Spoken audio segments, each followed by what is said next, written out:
बीवी चाहेगी आपकी सिगरेट छुड़वा देगी, बीवी चाहेगी आपका गुटखा छुड़वा देगी, बीवी चाहेगी आपको नमाजी बना देगी।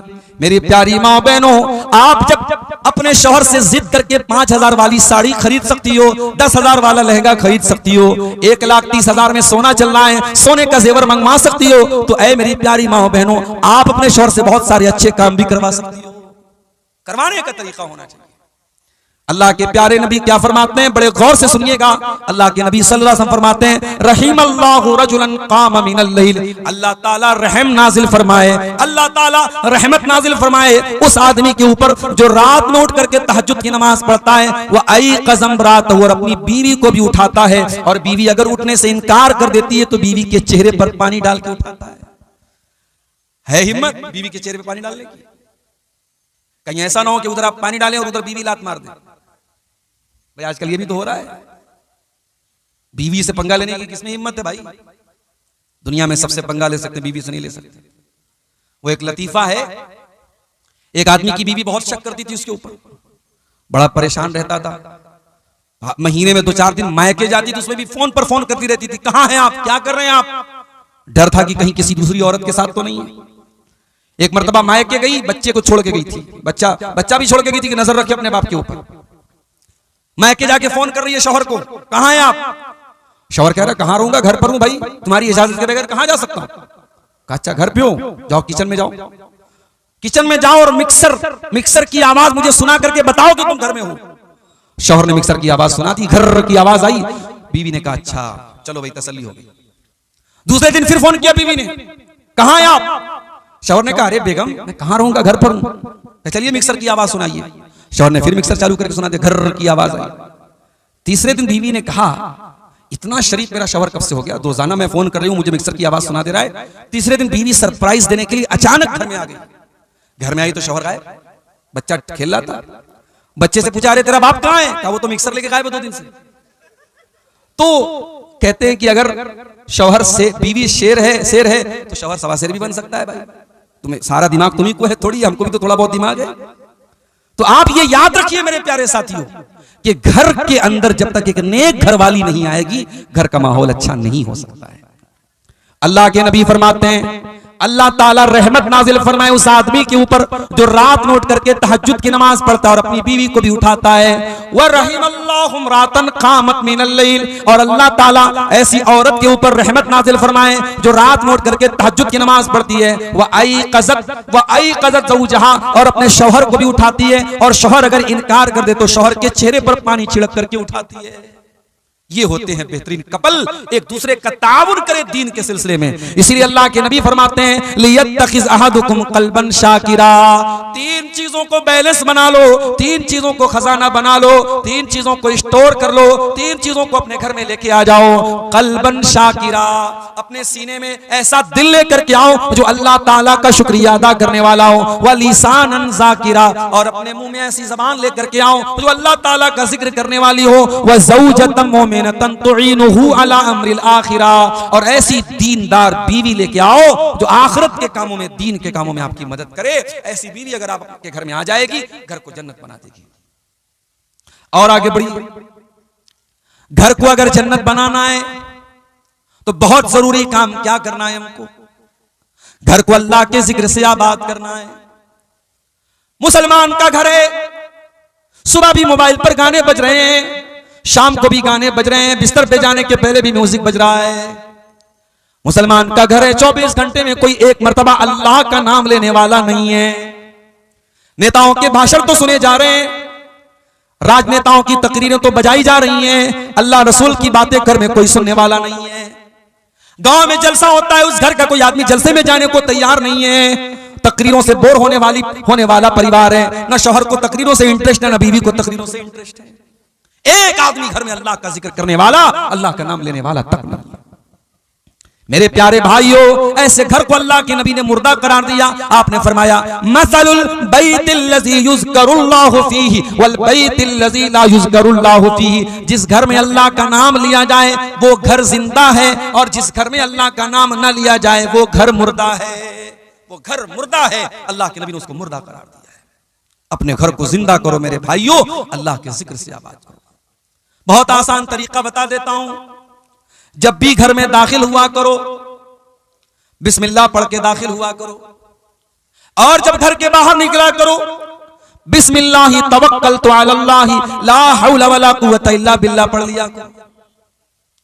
क्या फायदा होगा मौलवी साहब? आइए मैं फायदा भी बता देता हूं।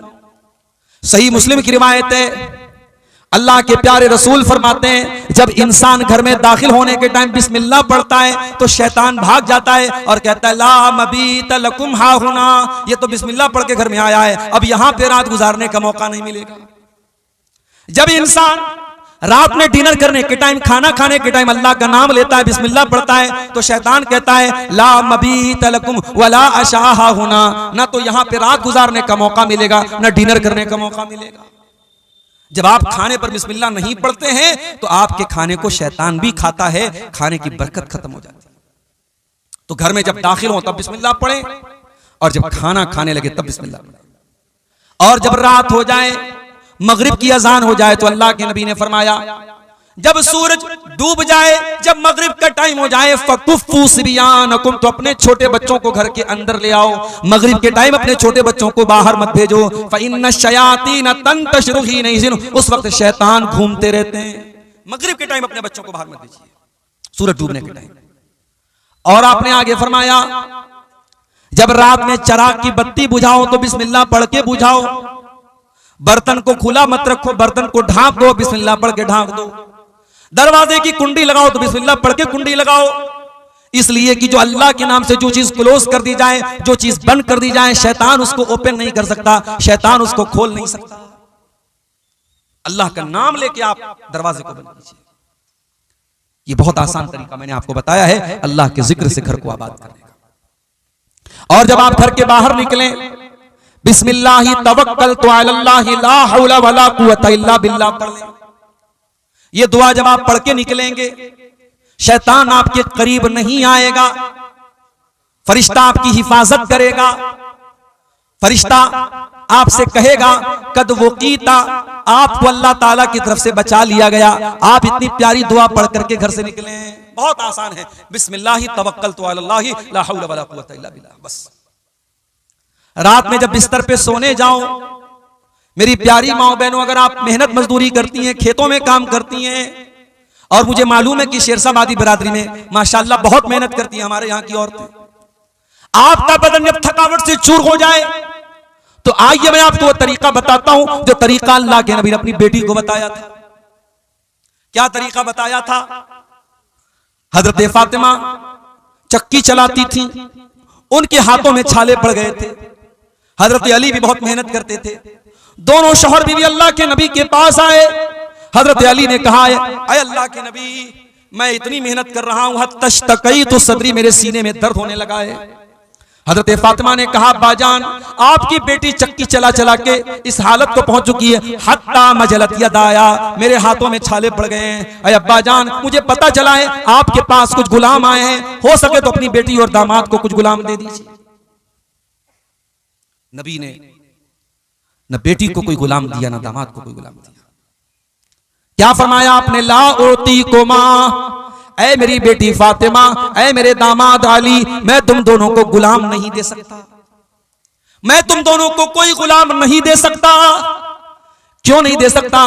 क्योंकि मेरे जो मस्जिद के अंदर जो दीन सीखने वाले साहब आए, असहाब सुफ़ा हैं, जो दीन के स्टूडेंट्स हैं, उनके पास खाने को अनाज नहीं है, उनके पास खाने को खाना नहीं है, उनके पास तन ढांपने को कपड़ा नहीं है। ऐ अली, ऐ फातिमा, जब तक मैं उनकी जरूरत को पूरी ना कर दूं, मैं तुमको वो खादिम गुलाम नहीं दे सकता। हाँ, मैं उससे बेहतर तरीका तुमको बता रहा हूं। जब तुम रात में बिस्तर पे सोने जाओ तो 33 बार सुभान अल्लाह पढ़ लिया करो, 33 बार अल्हम्दुलिल्लाह पढ़ लिया करो, और 34 मरतबा अल्लाहु अकबर पढ़ लिया करो। फज़ालिकुमा खैरुल लकुमा मिन खादिम, तुम्हें किसी खादिम की, किसी नौकर की जरूरत नहीं पड़ेगी।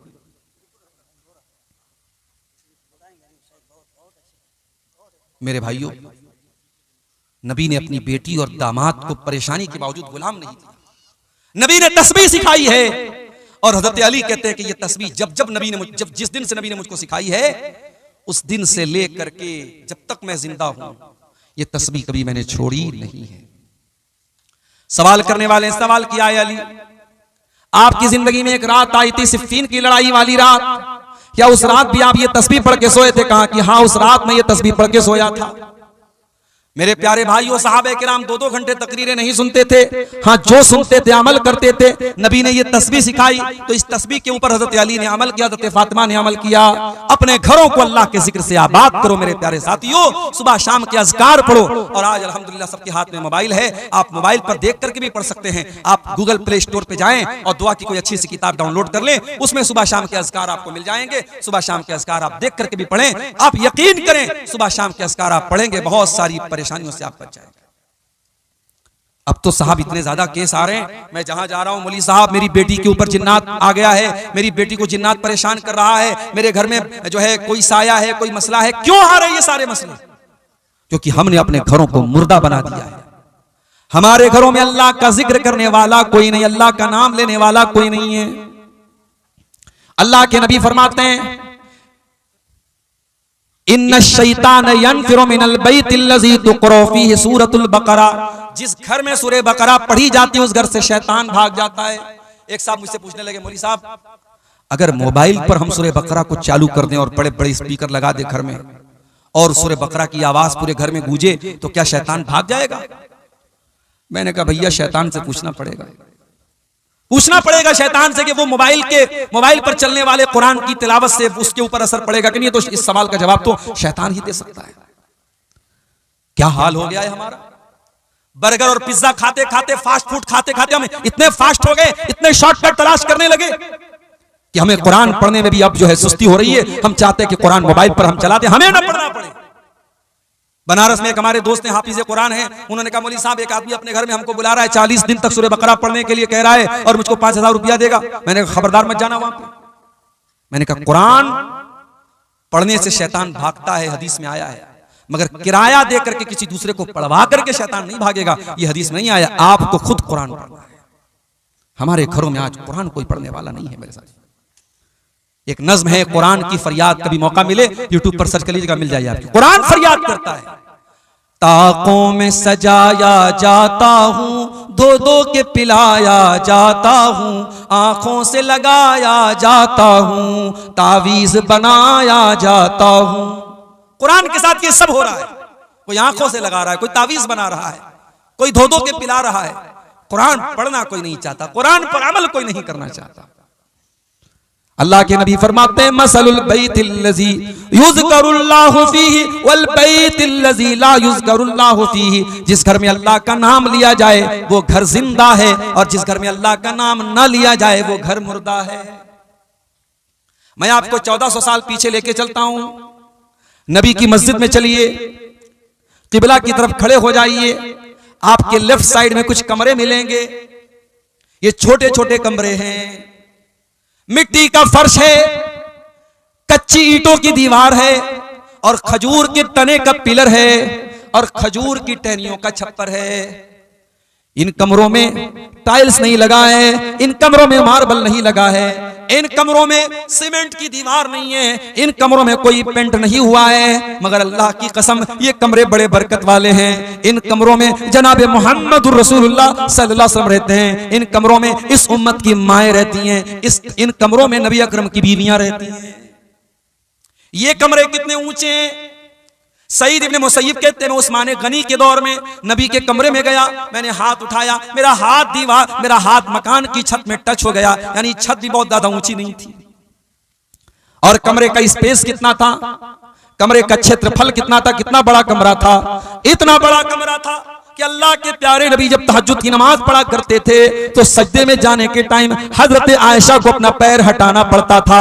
यानी उस कमरे में इतनी गुंजाइश भी नहीं थी कि हजरत आयशा लेटी हो और अल्लाह के प्यारे नबी आराम से सजदा कर सकें। ये छोटे छोटे कमरे थे मेरे प्यारे साथी। कमरे छोटे थे लेकिन इन कमरों में कुरान उतरता था, इन कमरों में बरकत उतरती थी, इन कमरों में नूर उतरता था, इन कमरों में अल्लाह के प्यारे नबी रहा करते थे, इन कमरों में रात में कुरान पढ़ा जाता था, तहज्जुद पढ़ी जाती थी, अल्लाह के नबी रातों को रोया करते थे। सलाम उस पर जो उम्मत के लिए रातों को रोता था, सलाम उस पर जो फर्शे खाक पर जाड़े में सोता था, सलाम उस पर के जिसके घर में चांदी थी न सोना था, सलाम उस पर के टूटा बोरिया जिसका बिछौना था। उस नबी ने हमको बताया कि मकान में बरकत अल्लाह को याद करने से आती है, मकान को आलीशान बनाने से मकान खूबसूरत नहीं होता है मेरे साथी। और आगे बढ़िए, घर को अगर दीनदारी वाला घर बनाना है, इस्लामी घर बनाना है, घर के हर फर्द को नमाजी बनना पड़ेगा। माँ भी नमाजी हो, बाप भी नमाजी हो, भाई भी नमाजी हो, बेटा भी नमाजी हो।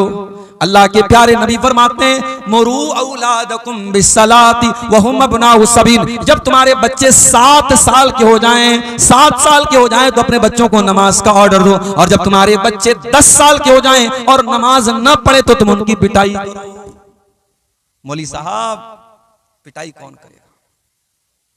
फजर की अजान तक जलसे चलते हैं सीमांचल में, और जलसा खत्म होते ही पब्लिक अपने घरों को जाती है और उस गांव की छोटी सी मस्जिद में चंद नमाजी नमाज पढ़ते हैं। ये आज हमारा हाल है। मस्जिद तो बना ली शब भर में ईमान की हरारत वालों ने, मस्जिद तो बना ली शब भर में ईमान की हरारत वालों ने। मन अपना पुराना पापी था, बरसों में नमाजी बन न सका। अरे जब हम नमाजी बनेंगे तब ना अपने बच्चों को नमाजी बनाएंगे। जब हम खुद ही बेनमाजी तो क्या बच्चों को नमाजी बनाएंगे? अपने बच्चों को नमाजी बनाना है तो पहले खुद नमाजी बनना पड़ेगा। कुरान कहता है, वअमुर अहलका बिस्सलाति वस्तबिर अलैहा। ऐ मेरे नबी, नमाज का अपने घर वालों को हुक्म दीजिए और खुद भी नमाज की पाबंदी कीजिए। ला नसअलुका रिज़्क़ा। और ऐ नमाज पढ़ने वाले, तेरी नमाज से तेरी रोजी रोटी पर कोई फर्क नहीं पड़ेगा, तेरी रोजी में कोई कमी नहीं आएगी। हम तुझसे तेरी रोजी नहीं मांगते, हम तो खुद तुझको रोजी देते हैं। अगर 10 मिनट के लिए तू दुकान बंद कर देगा तो क्या मक्का में दुकान बंद नहीं होती, मदीना में दुकान बंद नहीं होती? मक्के और मदीने में दुकान बंद हो जाती है और उसके बावजूद अल्लाह ताला उनको देता है, नमाज के टाइम उनकी दुकान बंद हो जाती है। तो नमाज की पाबंदी करो मेरे प्यारे साथियों। कुरान कहता है, वज़कुर फिल किताब इस्माइल। और याद करो किताब में, कुरान में इस्माइल को, इन्नहु काना सादिक़ल वादी व काना रसूलन नबिया। इस्माइल अल्लाह के सच्चे नबी थे। व काना यअमुरु अहलहु बिस्सलाह। और इस्माइल अपने घर वालों को नमाज का हुक्म दिया करते थे।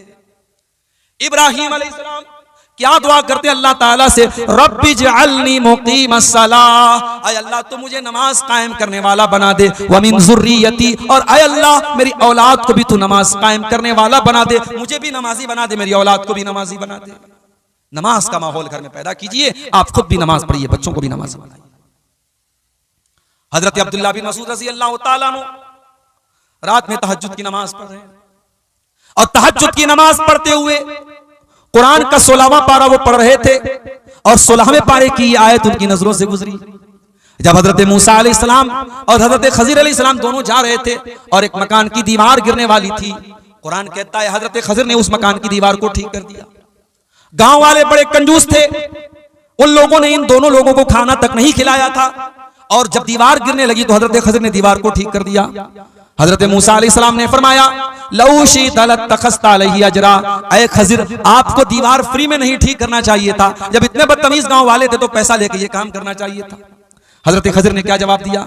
फरमाया, व अम्मल जिदारु फकाना लिगुलामैन यतीमैन फिल मदीनति व काना तहतहु कंजुल लहुमा। ऐ मूसा, वो दीवार 2 यतीम बच्चों के मकान की दीवार थी, उस मकान में 2 यतीम बच्चे रहा करते थे। दीवार गिर जाती, उन बच्चों का खजाना जो बाप ने मरने के पहले दफनाया था, वो खजाना गांव वाले लूट के चले जाते। अल्लाह ने मुझको हुक्म दिया कि मैं उन बच्चों का खजाना लूटने न दूं, डूबने न दूं। पता ये चला, बाप अगर नेक है तो बाप के मरने के बाद भी अल्लाह ताला यतीम बच्चों को बाप की दौलत और बाप का खजाना देगा, अल्लाह ताला बच्चों को महरूम नहीं करेगा। जब हजरत अब्दुल्लाह बिन मसूद कुरान की आयत पढ़ने लगे, रोने लगे, तहज्जुद की नमाज का सलाम फेरा, उनका छोटा बच्चा वहीं पे सो रहा था, अपने बच्चे को देख करके रोते हुए कहने लगे, मिन अजलिका या बुनैया, ऐ मेरे बच्चे, तेरा बाप तेरे लिए तहज्जुद की नमाज पढ़ रहा है। आज मैं तहज्जुद पढ़ रहा हूं, कल तुझे फायदा मिलेगा। ऐ मेरे बच्चे, तेरा बाप तेरे लिए रातों को इबादत कर रहा है, रातों को जाग रहा है। अपने बच्चों का अगर बेहतर, मेरी प्यारी माँ बहनों, अगर आप पिंडाल के अंदर मौजूद हैं, मेरी आवाज आपके कानों तक पहुंच रही है, आप अपने बेटे के लिए जब बहू तलाश करने जाएं तो सिर्फ ये ना देखें कि बहू कितनी खूबसूरत है, कितना रंग गोरा है, कितने खानदान कितने अच्छे खानदान की है, कितने पैसे वाली है, कितना जहेज लेकर के आएगी। मेरी प्यारी माओ, आप जब अपने बेटे के लिए बीवी तलाश करने जाएं, आप अपने घर के लिए जब बहू लेने जाएं तो कान खोल के सुन लो, आप बहू लेने नहीं जा रही हैं, आप अपने दरवाजे की चौखट लेने जा रही हैं, और चौखट बहुत संभाल करके लाना। अल्लाह के नबी फरमाते हैं तुनकहुल मरातु लिअरबईन, जब औरत की शादी होती है तो 4 चीजें औरत के अंदर देखी जाती हैं, ले मालिहा व ले हसबिहा व ले जमालिहा व ले दीनिहा। कुछ लोग माल देखते हैं, कुछ लोग खानदान देखते हैं, कुछ लोग खूबसूरती देखते हैं, और कुछ लोग दीनदारी देखते हैं। आपने फरमाया फज़फर बिज़ाति दीन, दीनदार औरत को घर में लेके आ जाओ, कामयाब हो जाओगे। दीनदार औरत को घर में लेके आ जाओ। मेरे प्यारे भाइयों, अल्लाह ताला ने औरत को ये खूबी, इस खूबी से भी नवाजा है कि औरत अपनी बात मनवा लेती है, कभी हंस के मनवा लेती है, कभी रो के मनवा लेती है, कभी मुस्कुरा के मनवा लेती है, कभी आंसू बहा के मनवा लेती है। मैंने औरत के ऊपर एक नज्म लिखी थी, उसमें मैंने एक शेर कहा था, वो शेर ऐसा था, कुदरत ने तुझे गर्मी जज्बात अता की। ऐ औरत, अल्लाह ताला ने तुझे जज्बात की कुव्वत अता की है, कुदरत ने तुझे गर्मी जज्बात अता की। वो ना तकवा के भरम तोड़ दे, वो नाज़ो अदा है। ऐ औरत, तेरे अंदर वो नाज है, वो अदा है, बड़े बड़े मुत्तकियों का तकवा तू तोड़ सकती है। अल्लाह ने तुझे नाज व अदा की ताकत दी है, और अल्लाह ने तुझे जज्बात की ताकत भी दी है। जज्बात की ताकत औरत के अंदर होती है। फिरौन बहुत बड़ा जालिम था, किसी की बात नहीं सुनता था, बच्चों को कत्ल करवाने का ऑर्डर दिया था उसने। मगर जब अपनी बीवी उसकी जब बच्चा लेकर के आती है, जो मूसा अलैहिस्सलाम की शक्ल में वो बच्चा जब हजरत आसिया की गोद में पहुंचता है, फिरौन की बीवी की गोद में, और फिरौन की बीवी अपने शौहर से कहती है, ला तक़तुलूहु असा अन यनफ़ाना औ नत्तख़िज़हु वलदा। ऐ मेरे सरताज, देखिए कितना खूबसूरत बच्चा है, कितना प्यारा बच्चा है, हम इस बच्चे को कत्ल न कीजिए, हम इस बच्चे को अपना बेटा बना लेंगे, अपना बेटा बना करके पालेंगे। अच्छा, फिरौन को कोई बेटा नहीं था। फिरौन अपने आप को खुदा कहता था, रब कहता था, भगवान कहता था, गॉड कहता था, और फिरौन अपनी बीवी को बेटा नहीं दे सका। ऐसे ऐसे तो खुदा गुजरे दुनिया में, ऐसे ऐसे खुदा गुजरे, अपने आप को खुदा कहता था और अपनी बीवी को बेटा नहीं दे सका, और दूसरे के बच्चे को बीवी करे कि इसे हम अपना बेटा बना लेते हैं। अल्लाह अकबर। तो बीवी जो होती है वो बात मनवा लेती है। और आगे बढ़िए, घर को अगर एक दीनदारी वाला घर बनाना चाहते हैं तो जैसे मोबाइल में जब वायरस ज्यादा हो जाए तो हम दुकानदार के पास जाते हैं, लो भाई देखो मेरे मोबाइल में क्या हो गया है। तो दुकानदार कहता है कि भाई साहब आपके मोबाइल में वायरस आ गया है, क्या करना पड़ेगा, इसमें एंटी वायरस डालना पड़ेगा, इसकी मोबाइल की मेमोरी को क्लीन करना पड़ेगा, मेमोरी से बहुत सारी चीजों को डिलीट करना पड़ेगा। अगर घर को दीनदारी वाला घर बनाना चाहते हो तो 5 चीजों को डिलीट कर दो अपने घर से, 5 चीजों को डिलीट कर दो, निकाल दो अपने घर से। नंबर 1, अपने घर से तस्वीरों को निकाल दो। ला तदखुलुल मलाइकतु बैतन फीहि कल्बुन वला सूरा। अल्लाह की रहमत के फरिश्ते उस घर में नहीं आते जिस घर में कुत्ता हो या जिस घर में तस्वीर हो। मौली साहब, कैमरा तो सबके हाथ में इस वक्त है। अब तो हम लोग तकरीर करने जाते हैं तो लोग कहते हैं मौली साहब एक सेल्फी ले लूं, सेल्फी विद सेल्फी। तो कैमरे की तस्वीरें तो आज मेरी भी मौजूद हैं सोशल मीडिया पर, और आप कह रहे हैं कि अल्लाह की रहमत के फरिश्ते नहीं आते जिस घर में तस्वीर हो। तो कैमरे की जो तस्वीर है उसके बारे में उलमा का इख्तिलाफ है, और उलमा की एक जमात का कहना है कि कैमरे की तस्वीर हराम नहीं है, क्योंकि कैमरे की जो तस्वीर होती है वो कोई पेंटिंग नहीं है कि जिसमें नाक कान आंख बनाया जाए। कैमरा तो बस एक अक्स ले लेता है सामने वाले का, एक प्रतिबिंब है, एक छाया है। और हदीस में जिस तस्वीर को हराम कहा गया है वो तस्वीर वो है जिसमें हम नाक का नाक पूरा बनाते हो। लेकिन आप ये सोचिए, मूर्ति की शक्ल में या पेंटिंग की शक्ल में, किसी भी शक्ल में, मूर्ति तो बहरहाल उसको मुजस्समा बोलते हैं, लेकिन आज के जमाने में भी पेंटिंग अलग होती है। आपने सुना होगा मकबूल फिदा हुसैन नाम का एक आदमी था, वो पेंटर था बहुत बड़ा, उसकी पेंटिंग करोड़ों में बिकती थी। तो पेंटिंग एक अलग चीज है, कैमरे की तस्वीर एक अलग चीज है। फिर भी बहुत सारे उलमा का यह कहना है कि कैमरे की तस्वीर से भी हमें परहेज करना चाहिए, और कैमरे की तस्वीर को प्रिंट करके उसको एल्बम बनाना और कमरे में सजाना। मैं एक मकान में गया, एक साहब अपने कमरे में, चूंकि हम लोग कहीं जाते हैं तो आदमी सोचता है कि अच्छी मेहमान नवाजी अच्छी की जाए, वो अपने कमरे में लेके गए तो देखा कि कमरे के किनारे एक तस्वीर लगी है, एक तरफ मोहतरम की तस्वीर, एक तरफ मोहतरमा की तस्वीर है। शादी की सालगिरह पर उन्होंने अपनी बीवी को सरप्राइज दिया था। मैंने पूछा तो शर्माने लगे, मैंने कहा भैया इस तस्वीर को अलमारी में रख दो, ये क्यों यहाँ पे आप बाहर लगाए।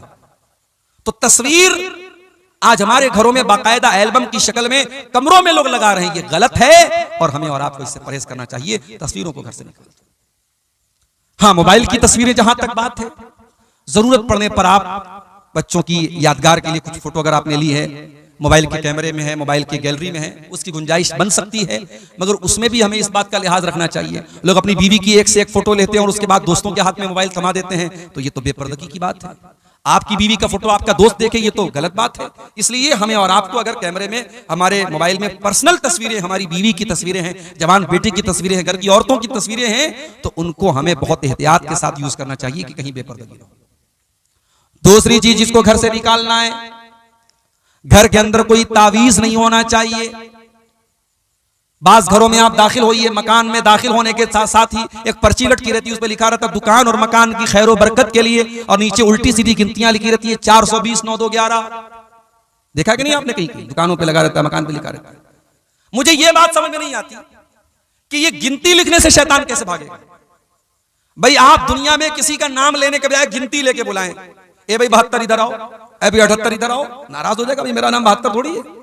आप बिस्मिल्लाहिर्रहमानिर्रहीम के बजाय 786 लिख रहे हैं, आप मोहम्मद सल्लल्लाहु अलैहि वसल्लम के बजाय 92 लिख रहे हैं। आपने गिनती बना के रखी है। ये इस्लाम का तसव्वुर नहीं है मेरे प्यारे साथियों। और ये भी सुन लीजिए कि घर में कुरान की आयतों को लटकाने से भी बरकत नहीं आएगी। डॉक्टर आपको दवा देता है पीने के लिए, घर में आप आने के बाद सिरप को गले में नहीं लटकाते, टैबलेट को गले में नहीं लटकाते, टैबलेट को पीते हैं, सिरप को पीते हैं। उसी तरीके से कुरान को पढ़ने से शिफा मिलती है, कुरान को पढ़ने से बरकत आती है, कुरान लटकाने से बरकत नहीं आती है। बड़ा सख्त फतवा है उलमा का।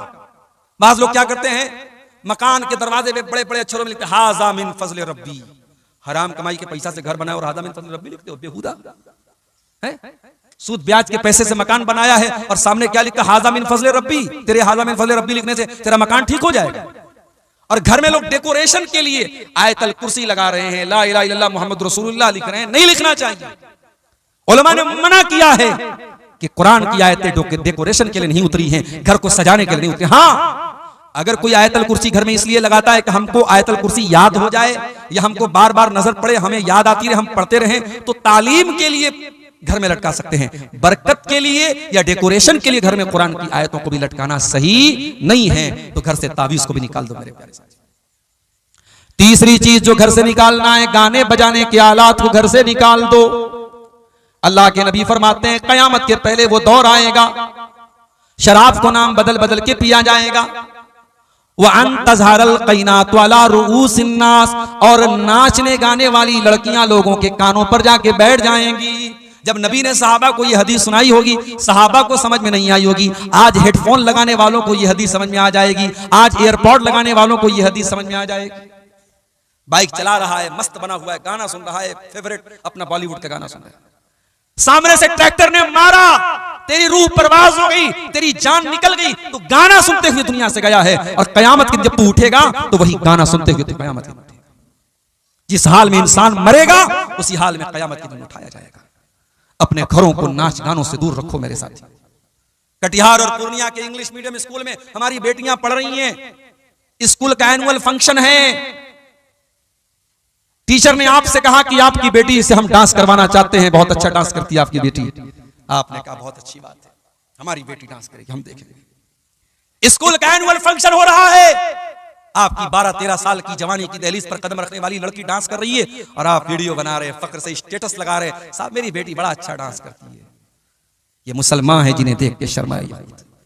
और अभी तक तो ये हराम काम स्कूलों में होता था, ये इंग्लिश मीडियम स्कूलों में होता था, अब मदरसों में ये काम भी हो रहा है। हाँ, नाम बदल दिया गया, वहां डांस हो रहा था, यहां एक्शन हो रहा है। जी, लड़कियां नज़म पढ़ रही हैं, ऐसे ऐसे झूम रही हैं, गा रही हैं, और उसको क्या, उसका बड़ा अच्छा नाम रख दिया, एक्शन हो रहा है।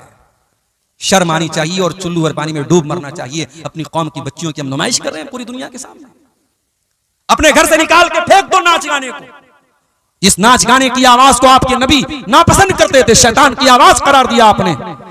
आज बड़े बड़े मुत्तकी दाढ़ी वाले, सजदा करने वाले, उनके मोबाइलों पर भी इंस्टाग्राम और स्नैपचैट और फेसबुक और अला और बला के जरिए उनके मोबाइल पर भी गाना बज रहा है। चौथी चीज जो घर से निकाल के बाहर फेंकना है, एंटीवायरस डालना है, वायरस निकाल देना है। बेहयाई को अपने घर से निकाल दो, बेपर्दगी को निकाल दो। कहीं ऐसा ना हो कि साल के 359 दिन तो आपके घर में पर्दा होता हो, लेकिन शादी वाले दिन आपने भी अपनी आंखें बंद कर ली। मौलवी साहब आज तो शादी है, आज इजाजत है बेपर्दगी की। कुरान की कौन सी आयत है और नबी अकरम की कौन सी हदीस है जो शादी ब्याह के मौके पर आपके घर की औरतों को खूबसूरत कपड़े पहन के, लिपस्टिक लगा के, पाउडर लगा के, क्रीम लगा के, सज करके, सवर करके दुनिया के सामने नुमाइश करने की इजाजत देती है? और मुझे तो हैरत होती है कि आपके सीमांचल के जलसों में भी औरतें आती हैं और बाकायदा तैयार होकर के माएं अपनी बच्चियों को तैयार करके लेके जाती हैं और बगैर किसी पर्दे के खूबसूरत मेकअप से सजा करके, संवार करके उन लड़कियों को जलसों में लेकर के आया जाता है। माफ करना मेरे प्यारे भाइयों, अकबर इलाहाबादी ने बिल्कुल सही कहा था, बेपर्दा नजर आई कल जो चंद बीबियां, अकबर ज़मीं में गैरत कौमी से गड़ गया। पूछा जो उनसे आपका पर्दा वो क्या हुआ? कहने लगी कि अक्ल पे मर्दों के पड़ गया। जब औरत का पर्दा उतरता है तो सबसे पहले मर्दों की अकल पे जाके चढ़ जाता है। जी हाँ, वो मर्द दयूस है, वो मर्द बेगैरत है जिसके घर की बेटी, बहू और बहन बेपर्दगी करे, बेहयाई करे और उसको कोई फर्क ना पड़े, उसकी माथे पर कोई शिकन ना आए। अल्लाह के प्यारे नबी सल्लल्लाहु अलैहि वसल्लम फरमाते हैं 3 लोग ऐसे होंगे जिनकी तरफ कयामत के दिन अल्लाह ताला ना तो देखेगा, ना बात करेगा, ना पाक और साफ करेगा। नंबर 1 अल-आक़ुल वालिदैहि, अपने माँ बाप से रिश्ता तोड़ देने वाला। नंबर 2 अल-मरअतुल मुतरज्जिला, मर्दों की नकल करने वाली औरत। और नंबर 3 अद-दयूस, वो बेगैरत मर्द जिसके घर में बेगैरती हो रही और उसको कोई फर्क ना पड़ रहा। तो बेहयाई को घर से निकाल दो मेरे साथियों। और ये भी याद रखो, जब बेटियां जवान हो जाएं तो उनको बता दो कि कौन तेरा महरम है और कौन तेरा गैर महरम है। एक दिन यूट्यूब पर एक वीडियो मैंने देखा, आजकल बच्चियों के साथ सेक्सुअल हरासमेंट बहुत हो रहा है। कभी कभी अपने रिश्तेदार, लड़की का चाचा, लड़की का मामू, लड़की का चचाजाद भाई, ये सब सेक्सुअल हरासमेंट करते हैं बच्चियों को, छोटी बच्चियों को परेशान करते हैं। तो YouTube पर मैंने एक वीडियो देखा कि छोटे बच्चों को सिखाने की, उसमें सिखाया जा रहा था, ट्रेनिंग दी जा रही थी कि बच्चों को सिखाया जाए बचपन से ही कि गुड टच क्या होता है, बैड टच क्या होता है। अगर कोई भी आदमी अगर लड़की को गलत तरीके से टच कर रहा है तो लड़की समझ जाए कि हाँ ये बैड टच है और लड़की अपने माँ बाप से शिकायत करे। ये एक तालीम आज स्कूलों में भी दी जा रही है और हमारी भारत सरकार भी इसको दे रही है और ठीक है, इस पर हमें कोई एतराज नहीं। लेकिन एक चीज और है, जब हमारी बेटियां जवान हो जाएं, एडल्ट हो जाएं, समझदार हो जाएं, तो हमें एक चीज और करनी चाहिए। या तो हम उनको दीनी तालीम दें, मदरसे में पढ़ाएं, या आज घर के अंदर ऑनलाइन भी दीनी तालीम दी जा सकती है। किसी भी तरीके से उन बच्चियों को यह बताया जाए कि ऐ मुसलमान लड़की, जब तू जवान हो गई, बालिग हो गई, तो घर से जब तुझको निकलना है तो पर्दे में निकलना है। और घर के अंदर भी जो रिश्तेदार तेरे गैर महरम हैं, जैसे खाला के लड़के, जैसे मामू के लड़के, जैसे चाचा के लड़के, जैसे ताया के लड़के, ये जब तू जवान हो गई और वो लड़के भी जवान हैं तो वो तेरे लिए गैर महरम है। उनसे दोस्ती रखना, उनसे अकेले में मिलना, उनके सामने बिला वजह आना, ये तमाम चीजें गलत हैं। अपनी जवान बेटियों को ये भी सिखाया जाए, महरम गैर महरम का फर्क भी उनको बताया जाए। भाभी को मायके छोड़ना है, कौन छोड़ने जा रहा है? देवर जा रहा है, शौहर नहीं जा रहा है। शौहर छोड़ने चला जाएगा तो नाक कट जाएगी, कौन छोड़ने जा रहा है? जवान देवर जा रहा है, बाइक पर बैठा है, बहू उससे कंधे से कंधा सटा के बाइक पे जाती है। कैसी बेगैरती है जो आज हमारे इलाके में। जीजा साली को घुमा रहा है और कहावत है साली आधी घरवाली। माफ करना मेरे प्यारे साथियों, किसी ने जिसने ये कहावत बनाई है साली आधी घरवाली, उसकी नीयत खराब होगी, उसकी सोच खराब होगी। इस्लाम में साली कोई आधी घरवाली नहीं है, साली आपके लिए गैर महरम है और साली को अपने जीजा के सामने आने से परहेज करना चाहिए। आप अपने जीजा जी को भाईजान, पता नहीं आपके सीमांचल में क्या बोलते हैं, कटिहार में, पूर्णिया में क्या बोलते हैं, हमारे यहाँ के भाईजान बोलते हैं। जीजा को भाईजान बोलते हैं, बहन के शौहर को भाईजान बोलते हैं। तो भाईजान बोल देने से वो आपके भाई नहीं हो जाते हैं। एक लिमिट होनी चाहिए, एक पर्दा होना चाहिए।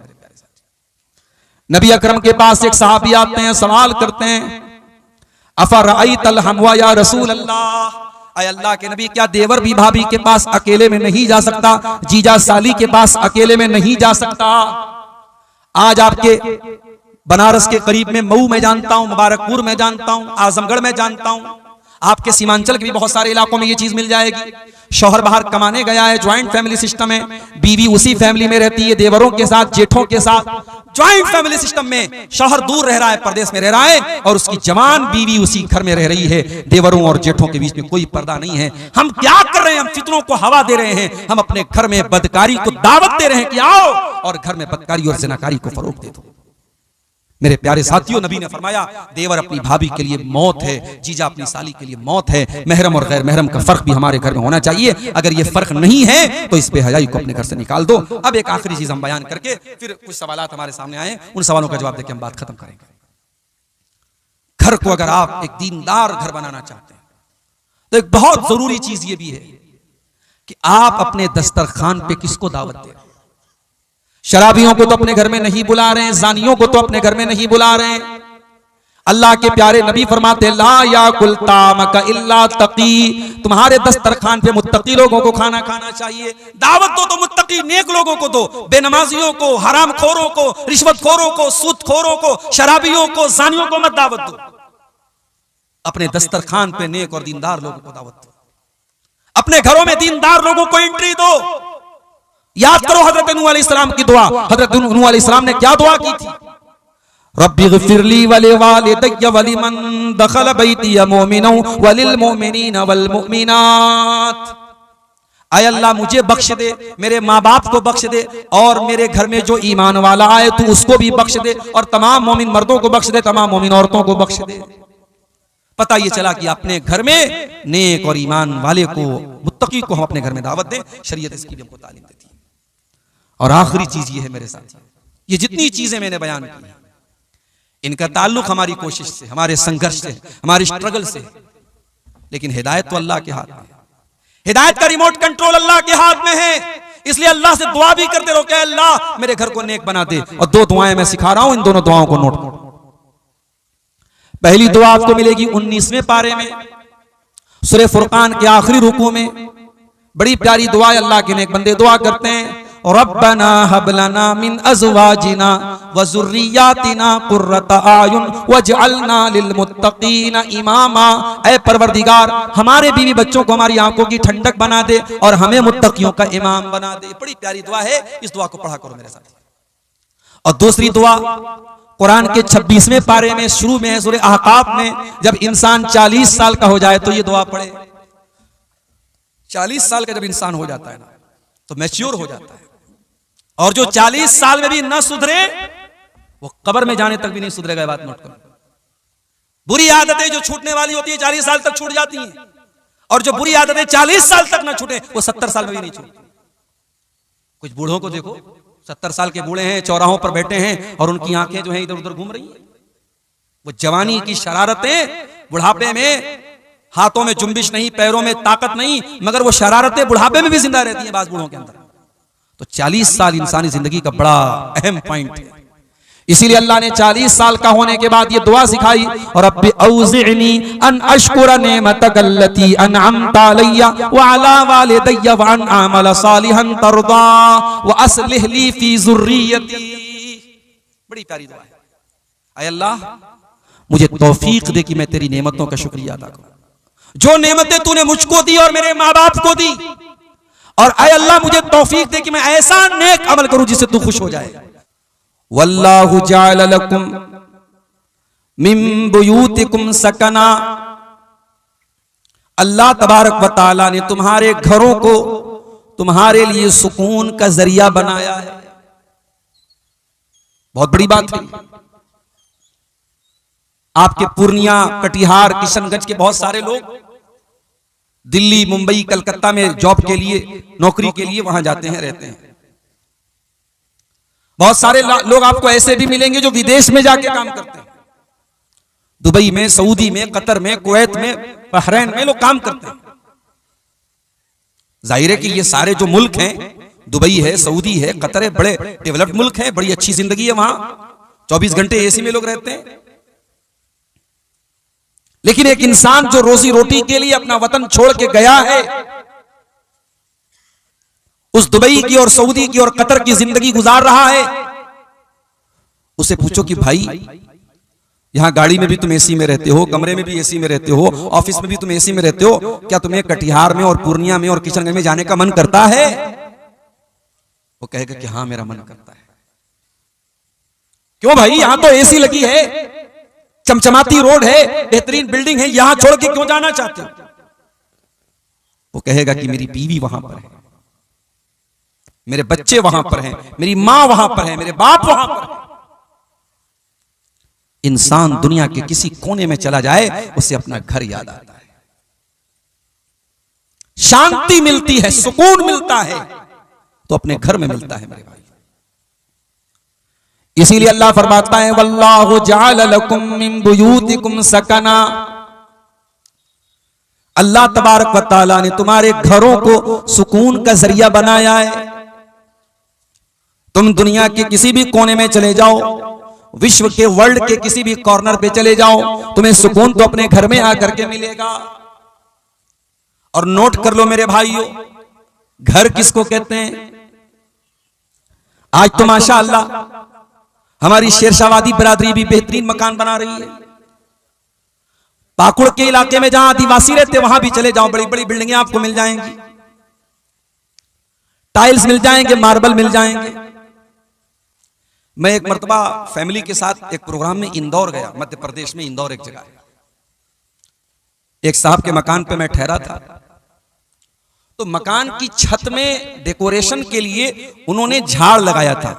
झाड़ समझते हैं आप, जो मकान की छत में जो लटकाते हैं खूबसूरती के लिए। तो मैंने पूछा कि बहुत अच्छा लग रहा है, इसकी कीमत क्या है? तो उन्होंने कहा हमने इसको विदेश से मंगाया है, उस एक झाड़ की कीमत 3 लाख रुपए। आज मुसलमान 3-3 लाख रुपए के झाड़ और फानूस से अपने मकानों को खूबसूरत बना रहा है। कोई प्लास्टिक पेंट के जरिए अपने मकान को खूबसूरत बना रहा है,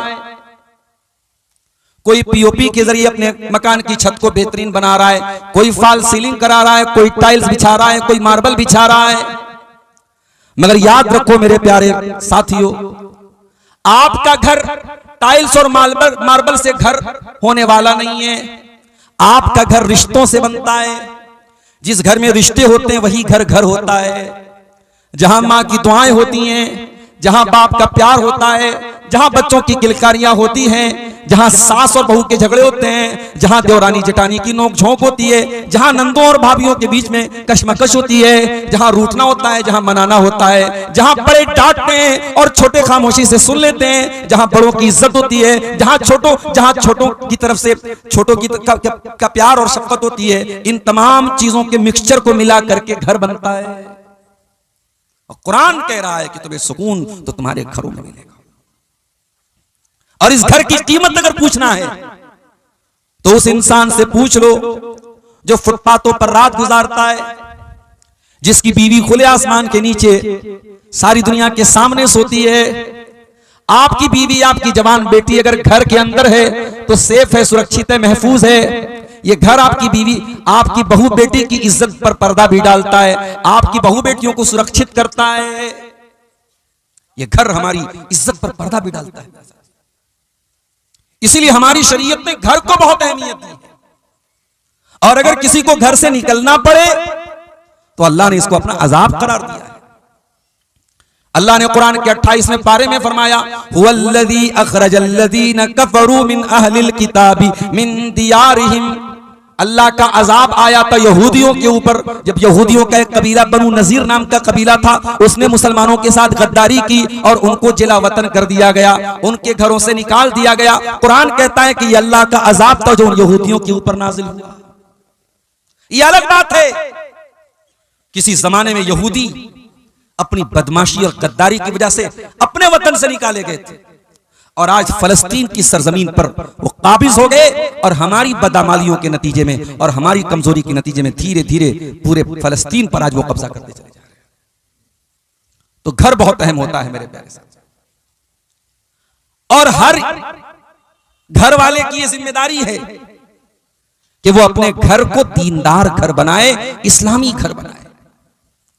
अगर आप बच्चों के बाप हैं, आप घर के गार्जियन हैं, आप बेटी के बाप हैं, बेटे के बाप हैं, बेटी की मां हैं, आपके ऊपर घर की जिम्मेदारी है तो ये बहुत बड़ी रिस्पॉन्सिबिलिटी है, बहुत बड़ी जिम्मेदारी है, और इसका सवाल क़यामत के दिन आपसे किया जाएगा।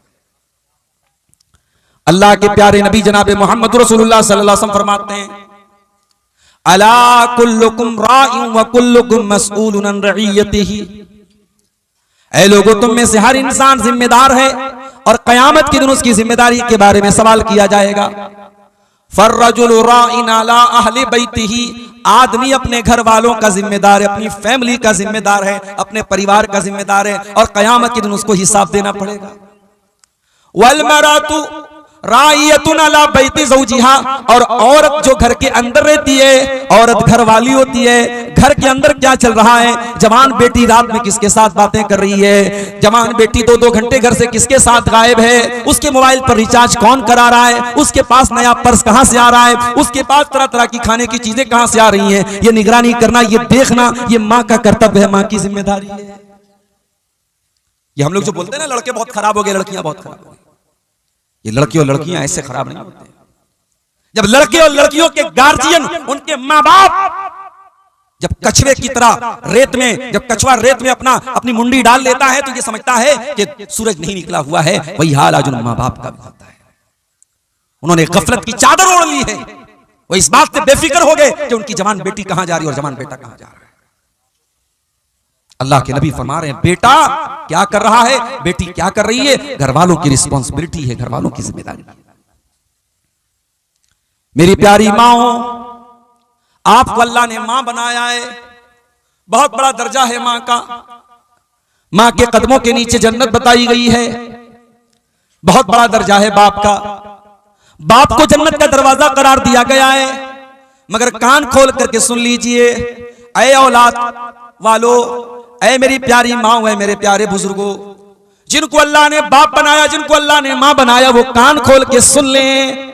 माँ बाप बनना बहुत सम्मान की बात है, बहुत ऑनर की बात है, बहुत इज्जत की बात है, बहुत रिस्पेक्ट की बात है, मगर ये सुन लीजिए अल्लाह के प्यारे नबी क्या फरमाते हैं, मा मिन अब्दिन यस्तरईहिल्लाहु रईयतन, जब अल्लाह ताला किसी बंदे पर कोई जिम्मेदारी डाल दे और फिर वो इस हाल में मर जाए कि वो अपनी जिम्मेदारी के साथ अन्याय कर रहा है, अपनी जिम्मेदारी के साथ धोखा कर रहा है, और इस हाल में मर जाए कि अपनी जिम्मेदारी को सही तरीके से पूरा नहीं कर रहा है, इल्ला हर्रमल्लाहु अलैहिल जन्नह, उस इंसान के ऊपर जन्नत हराम हो जाएगी।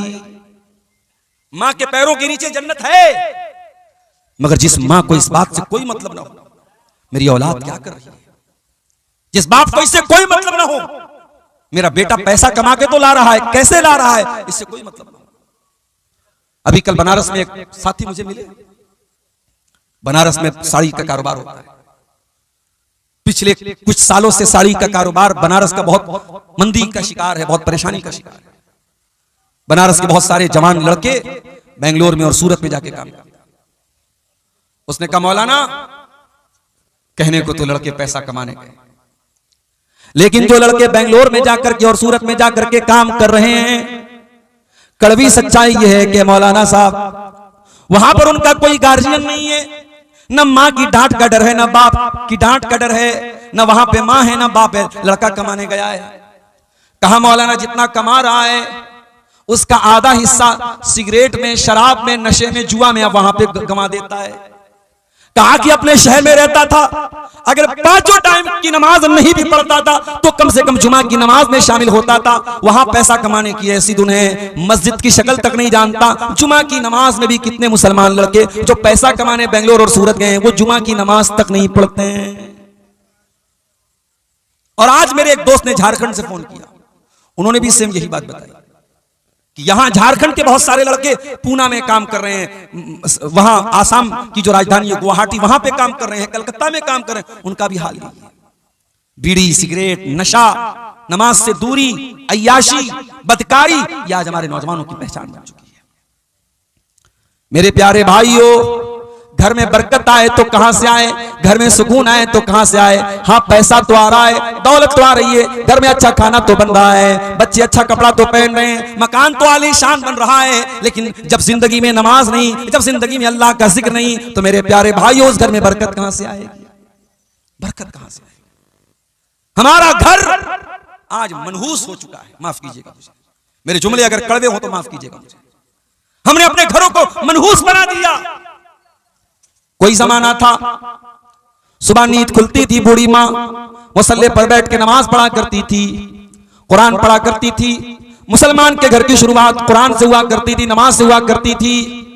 आज रात में बिस्तर पे जाने के टाइम भी इंस्टाग्राम के वीडियोस देखे जा रहे हैं, फेसबुक के वीडियोस देखे जा रहे हैं, सुबह उठ करके भी नाच गाना ही देखा जा रहा है, म्यूजिक से शुरुआत हो रही है, म्यूजिक से खात्मा हो रहा है। ये हमारे घरों का हाल है। और घर के गार्जियन का हाल ये, वो घर में टाइम देने को तैयार नहीं है। अपनी जॉब से आने के बाद, अपने काम से आने के बाद जो थोड़ा बहुत टाइम बच्चों के साथ गुजारने का मौका मिलता है, वो टाइम भी आज हम मोबाइल के साथ गुजार रहे हैं। बच्चों के हाथ में उनका अपना मोबाइल है, बाप के हाथ में अपना मोबाइल है, माँ के हाथ में अपना मोबाइल है। आज बच्चों को मोबाइल पाल रहा है, यूट्यूब पाल रहा है। आज बच्चों को माँ बाप नहीं पाल रहे। अरबी का एक शायर कहता है, बड़ी सच्ची बात कहता है, लईसल यतीमु मन इंतहा अबवाहु मिन हम्मिल हयाती व खल्लफाहु जलीला। अरे यतीम वो नहीं है, अनाथ वो नहीं है जिसका बाप उसको छोड़ के चला गया हो, जिसकी माँ उसको छोड़ के चली गई हो। अरे अनाथ तो वो बच्चा है। अरबी का शायर कहता है, इन्नल यतीम हुवल्लज़ी तल्का लहू उम्मन तखल्लत व बम मशगूला। जिसकी माँ के पास अपने बच्चे के लिए फुर्सत ना हो, जिसके बाप के पास अपने बच्चों के लिए समय ना हो। समय निकालो मेरे प्यारे साथी। आइए अल्लाह के नबी की हदीस सुनाता हूं। ये हदीस याद कर लो, पूरी तकरीर का खुलासा इस हदीस के अंदर आज पेश कर रहा हूं। अल्लाह के प्यारे नबी फरमाते हैं, तूबा लिमन मलक लिसानहु व वसियहु बैतुहु व बका अला खतीअतिही। तीन चीजों पर जो अमल करेगा, तीन चीजों को जो अपना लेगा, वो कामयाब हो जाएगा, वो जन्नत में जाएगा। कौन सी तीन चीजें? नंबर एक, मलक लिसानहु, अपनी जबान पर कंट्रोल कर ले, जबान पे कंट्रोल कर ले। झूठ इसी जबान से, गाली गलोच इसी जबान से, गीबत इसी जबान से, चुगली इसी जुबान से, किसी की इज्जत पर हमला इसी जुबान से। जुबान पर कंट्रोल कर लो। दूसरी चीज, वह वसिअहु बैतुहु, आपका घर आपके लिए काफी हो जाए। अपना बिजनेस करने के बाद, अपनी जॉब करने के बाद, अपनी दुकान पर काम पूरा करने के बाद जो बाकी टाइम मिले वो अपने घर को दो, अपने घर वालों को दो। अल्लाह के नबी फरमाते हैं कि उसका घर उसके लिए काफी हो जाए। और तीसरी चीज, वह बकाला खतीयतिही, और वो तन्हाई में, अकेले में अपने गुनाहों पर नदामत के आंसू बहाता हो, रोया करता हो, तौबा करता हो, गिड़गिड़ाता हो। मेरे प्यारे भाइयों, हमने तो रोना भी बंद कर दिया, हमारी आंखें खुश्क हो गई, हमें तो रोना भी नहीं आता। आज हम इतने पत्थर दिल हो चुके हैं कि आज अपनी आंखों से जनाजा देखने के बावजूद, आज जनाजे की नमाज के दौरान और मैयत को दफनाने के दौरान भी हमारे चेहरे पर मुस्कुराहट होती है, हम रोना नहीं चाहते, हम रो नहीं पाते हैं।